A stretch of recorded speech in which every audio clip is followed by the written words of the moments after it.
اور لڑکی، ان میں سے دوسرا شخص وہ ہے جو اپنے والدین کے ساتھ علیحدہ۔ رسول اکرم صلی اللہ علیہ وسلم فرماتے ہیں تین شخص ایسے ہیں جن پر نہ اللہ نظر رحمت ہوگا، نہ انہیں پاک کرے گا، نہ انہیں جنت میں داخل۔ مجھے یاد کرنا کون؟ فرمایا سب سے پہلے جو والدین کا نام نماز بھی کیوں نہ ہو، حاجی بھی کیوں نہ ہو، پابند شروع صلاۃ بھی کیوں نہ ہو، اگر والدین کا نافرمان اور اس پر والدین ناراض ہیں تو قیامت کے دن اللہ نہ اسے کلام کرے گا، نہ گفتگو کرے گا، نہ پاک کرے گا، اور نہ ہی اسے جنت میں پہنچے گا۔ یہ پابند صلاۃ کیا؟ حدیث پاک میں تو آتا ہے کہ جس پر والدین کا فرمان اگر وہ صحابی تھا ان کا نام حضرت علقمہ، موت کا وقت آیا، زبان پر کلمہ جاری ہو، کچھ لوگوں نے جا کر رسول اکرم صلی اللہ علیہ وسلم کو بتایا یا رسول اللہ آپ کا صحابی ہے، کلمہ جاری ہو۔ آپ نے فرمایا کہ اس کی ماں زندہ ہے؟ بتایا کہ یا رسول اللہ اس کی ماں ہے بھیا، فرمایا بلاؤ۔ جب ماں آ گئی تو آپ نے فرمایا علقمہ پہ راضی ہے؟ ماں کی آنسو نکل کہنے کہ یا رسول اللہ بڑا ستایا، میں اس کے ناراض ہوں۔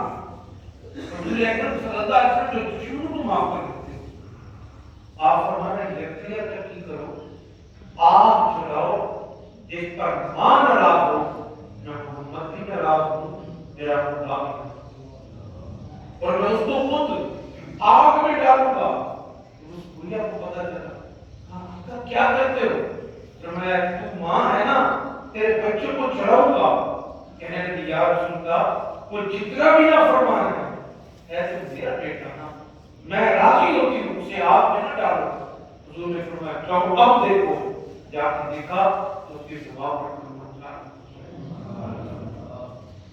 حضور اکرم صلی اللہ علیہ وسلم کے زمانے میں ایک نوجوان ہے اور اپنے باپ کی شکایت کہتے میں کماتا ہوں، محنت کرتا ہوں، دیر دیر کہتے میں اپنے بچوں بیوی بچوں پہ خرچ کروں، لیکن یہ میرا باپ ہے، یہ کہتا ہے کہ ماں باپ مجھے یا رسول اللہ میں اسے کیسے دوں؟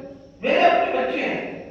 ہمارے یہاں سے بہت سے لوگ یہ عذر کرتے ہیں، یہ بہانہ بناتے ہیں، یار والدین پر کیا خرچ کروں، بیوی بچے ہیں، بچے پورے نہیں ہوتے، اتنی مہنگائی ہے، ان پر خرچ کروں یا ان پر خرچ کروں، اور میرے بھائی ہیں وہ باپ پہ خرچ کرتے ہیں، میرے تو بچے زیادہ ہیں۔ تو اس شخص نے یہ حضور کی بات کا کیا ہے، حضور نے فرمایا اس کے باپ کو بلایا۔ جب وہ باپ کو بلایا گیا، آقا نے پوچھا کیا اس سے مال لینا چاہتا ہے؟ کہنے لگے یا رسول اللہ میں لے کر کیا کروں؟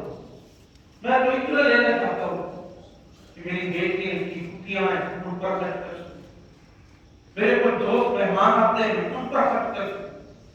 اور یہ کہتے ہوئے اس کی آنکھوں میں سے آنسو گرے۔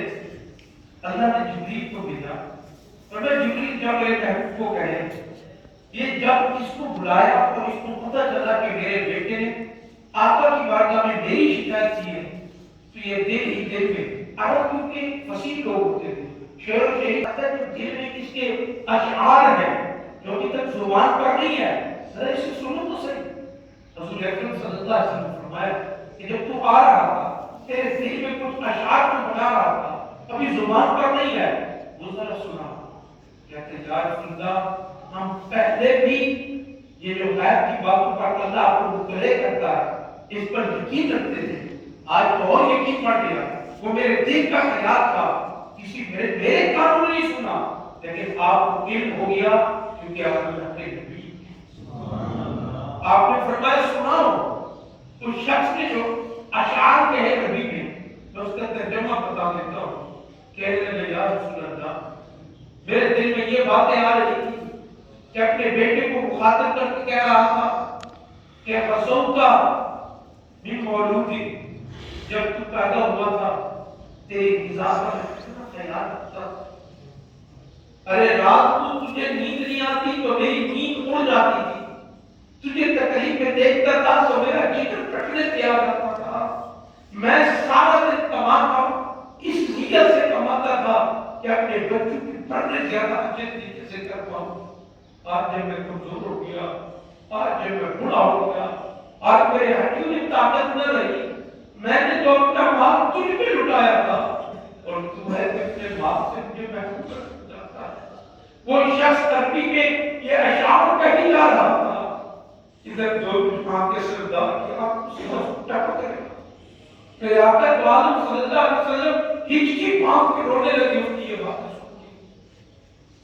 جب وہ خاموش ہوا, میرے آقا اس شخص کو بلایا, شکایت کرنے آیا تھا, فرمایا شخص سن لے, تو بھی, تیری جائیداد بھی, تیرا مال بھی تیرا نہیں ہے, سب کچھ تیرے باپ کا. حضور اکرم صلی اللہ علیہ وسلم نے ارشاد فرمایا کہ مرد پر, عورت پر سب سے زیادہ حق اس کی شوہر کا ہے اور مرد پر سب سے زیادہ حق اس کی ماں کا ہے.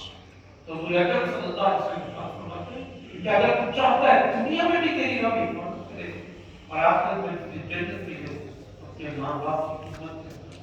اور جن کے والدین اس دنیا سے رخصت ہو گئے اور وہ خدمت نہ کر سکے, میرے آقا فرماتے ہیں والدین کا یہ حق ہے جب وہ دنیا سے چلے جائے ان کے لیے استغفار کیا ہوگا. اور عبادتوں میں سب سے عبادت کی جان نماز ہے.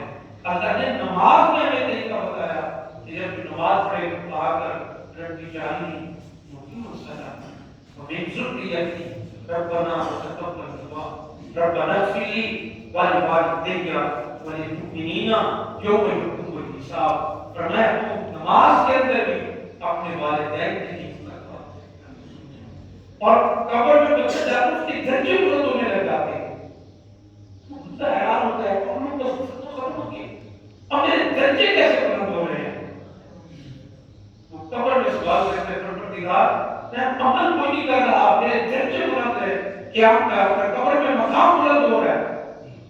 تو حاکم غیب سے بات ہوتی ہے, پیچھے ایک خدا چھوڑا ہے, تیرے لیے استغفار طلب کرتے ہیں, ہم تیرے درجے بلند. جن کے والدین زندہ ہیں جنت ان کی قدموں کے نیچے ہیں, ان کی خدمت کر کے سمجھ کر جنت حاصل کریں. جن کے والدین دنیا سے چلے گئے ان کے لیے استغفار کریں. اور فرمایا کہ اپنے جو تمہارے غلام ہیں, اس زمانے میں غلام ہوتے تھے, آج نہیں ہے, اس وقت میں جو گھر میں نوکر ہوتے ہیں, کام کرنے والے ہوتے ہیں, تو ہم اکثر دیکھتے ہیں لوگ ان پر بڑے سخت ہوتے ہیں. اب تو سوشل میڈیا کا دور ہے, کبھی کہیں بچے کو وہ بات میں مار دے, کہیں وہ جیسے زمانہ جہلیت کے لڑکی کو یہاں ایسے قدر کر کے جاتے ہیں. اس کو حضرت بتا کے میرے آقا کی دو تین جملے سنو. میرے آقا فرمائے لوگوں یہ جو غلام ہے نا ان کے ساتھ بھلائی کرو, خدا تم پر رحم کرے. اور فرمایا جتنا تم ان پر طاقت رکھتے ہو اللہ تم پر ان سے زیادہ رکھتا ہے. جتنا وہ تمہارے ساتھ مہربانی کرتا ہے تم بھی اپنے ماں باپ کے ساتھ اتنے مہربانی کرو. اور کیا خوبصورت چیز ہے, فرمایا جو خود کھاؤ انہیں بھی کھلاؤ, جو خود پہنو انہیں بھی. اللہ تعالیٰ ہم سمجھنے اور عمل